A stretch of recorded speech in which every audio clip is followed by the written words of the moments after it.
بسم اللہ الرحمن الرحیم۔ مال کی دو مصیبتیں ہیں، اگر کسی کو سمجھ آ جائے تو اس کے دل سے مال کے حرص، لالچ ختم ہو سکتی ہے۔ کیسے ختم ہو سکتی ہے؟ مال انسان جتنا بھی اکٹھا کرتا ہے، جمع کرتا ہے، اس مال میں سے 1 روپیہ بھی اپنے ساتھ لے کے نہیں جاتا۔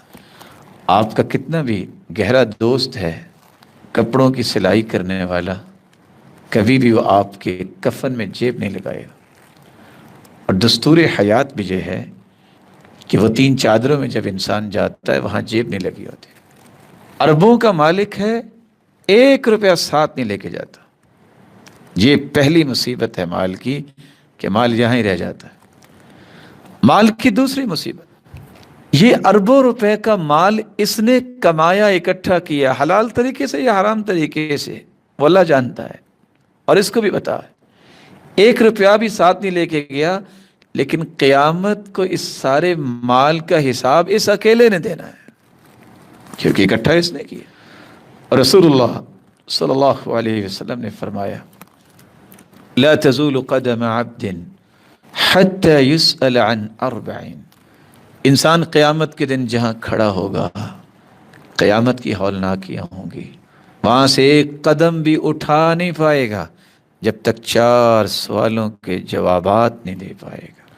سب سے پہلا سوال ہوگا عن شبابہ فیما ابلاہ، میرے بندے تجھے جوانی دی تھی تو پوری قوم کو بلند کر سکتا تھا، پوری قوم کو جنت کا وارث بنا سکتا تھا۔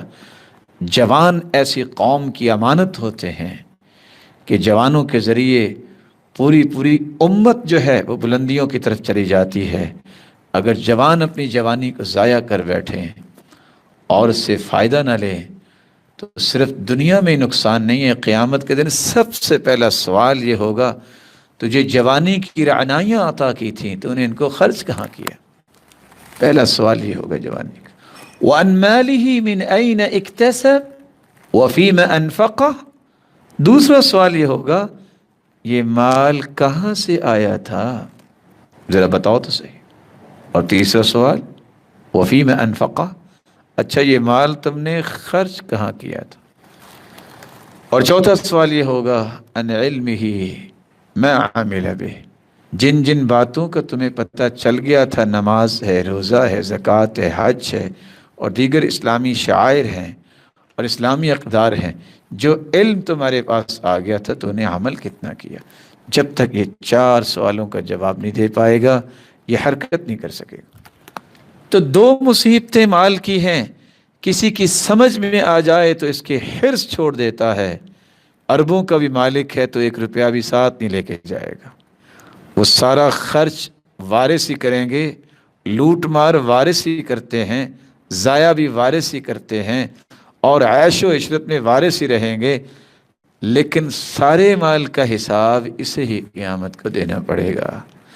اگر ان 2 چیزوں کی سمجھ آ جائے تو دنیا کے حرص اور لالچ انسان نہیں کرتا، بلکہ وہ یہ سوچتا ہے کہ اللہ حلال دے، پاکیزہ دے، اور اتنا دے کہ جو قیامت کو میرے کام آ جائے، وہ پھر زیادہ کی حرص نہیں کرتا۔